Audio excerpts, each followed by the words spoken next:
জোট হলেও যেভাবে আমরা লড়াই দেবো, আর একক হলে তো আরও লড়াই হবে, অসুবিধা নেই, কিন্তু জোট হলে আরও বেশি লড়াই হবে। কেন একজন ভাই আর একজনের সাথে তখন আমরা জড়িত হব, হয়ে আমাদের লড়াইটা আরও দ্বিগুণ হবে। তবে আশা করছি জোট হলেও আমরা জিতবো, না হলেও আমরা জিতবো। যাদবপুর একটা বিষয় উনি বলেছে যে ভাইজান ডায়মন্ড হাবড়ায় দাঁড়াবে না, সেটাও উনি নাকি জানেন না। তবে এতটুকু জানি যে ভাইজান ডায়মন্ড হাবড়ায় দাঁড়াবে। একটা 4 বছর বাচ্চা যে কথা বলতেও জানে, যার সাধারণ স্বাভাবিক বুদ্ধি আছে, সেও জানে যে ভাইজান দাঁড়াবে বলেছিল ডায়মন্ড হাবড়ায়।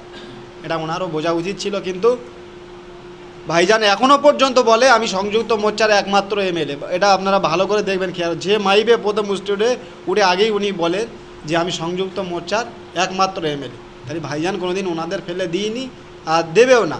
যদি ওনাদের না ভালো লাগে ওনারা সরে যেতে পারেন, এটা আমাদেরও কোনো আফসোস নেই।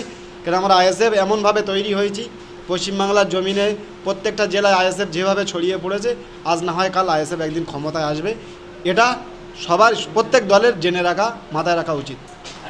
তাহলে কি আইএসএফের সঙ্গে কোনো জোট হচ্ছে না সিপিআইএম এর লোকসভা ভোটে? দেখো, আমরা নিচু স্তরে নেতৃত্ব দেই, আমাদের কেন্দ্র আছে, রাজ্য কমিটি আছে, তানারা বুঝবে যেটা ভালো, তানাদের রায় আমরা মাথায় নিয়ে, চাই জোট হোক বা চাই না হোক, জোট হলেও যেভাবে আমরা লড়াই দেবো, আর একক হলে তো আরও লড়াই হবে, অসুবিধা নেই, কিন্তু জোট হলে আরও বেশি লড়াই হবে।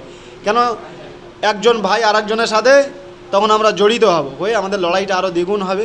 তবে আশা করছি জোট হলেও আমরা জিতবো, না হলেও আমরা জিতবো। যাদবপুর তো দেখতেই তো পাচ্ছ, আর কি কিছু বলার নেই। তো সবাই তো বাচ্চা বাচ্চা মুখে শুনছি, তো কেউ লাগানোর ইচ্ছা নেই, সবার মন ভরে গিয়েছে, বলে না আমরা আর লাগাবো না। তো আমরা যেরকম সংযুক্ত মোর্চা লাগিয়েছিলাম এবার সেটাই লাগাবো, আমাদের লাগানোর ইচ্ছা নেই, মন ভরে গেছে। আর ভিডিও যা তো দেখছে, ওই দেখে সবাই লোক মন শান্তি করে নিচ্ছে, বাকিটা এবার ডাইরেক্ট ব্যালটেই হবে। একেবারে যাদবপুরের প্রার্থী সায়নী ঘোষ, তিনি ভাঙড়ে এসে প্রেস বার্তা দিয়েছেন যে তিনি আইএসএফকে কোনো গুরুত্ব দেয় না, কিন্তু একাধিক সাধারণ মানুষ তো তানাদেরকে ভোট দিয়ে যেভাবে মন্ত্রী এমএলএ করছে, তাহলে তানারা যখন টিকটকে ফিল্মে ব্যস্ত থাকবে, তাহলে সাধারণ মানুষের গুরুত্ব কিভাবে দেবে এই নায়িকারা, কি বলবেন? এর আগে বিগত 10 বছর এমপি বানিয়ে দেখেছে ফিল্ম স্টারকে। ভাঙড় মানুষ এবং যাদবপুর কেন্দ্রের মানুষ, শিক্ষক সচেতন মানুষ, যদি সেই ভুলটা ফের একবার করেছে, বাস্তবে বলছি, চুরি ছাড়া তো ওদের কোনো লাইন নেই। মানুষ ভুল করে না, আমার মন বিশ্বাস, মানুষ ওদের ভোট দেয় না, চুরি ছাড়া কোনো লাইন নেই। তবে মানুষ যদি চুরি না ওরা করেছে, মানুষ ভোট দেবে না ওদের, এটা আমি মানি। একদম জোর গলায় বলতে পারি যে এমন প্রার্থী আছে টিএমসির নেতারা এবং নেতাদের বউরা ভোট দেবে না।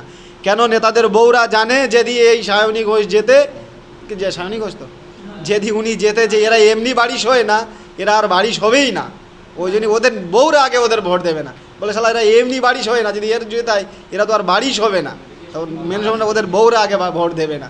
তো এমনি সাধারণ মানুষ তো দূরের কথা, বুঝতে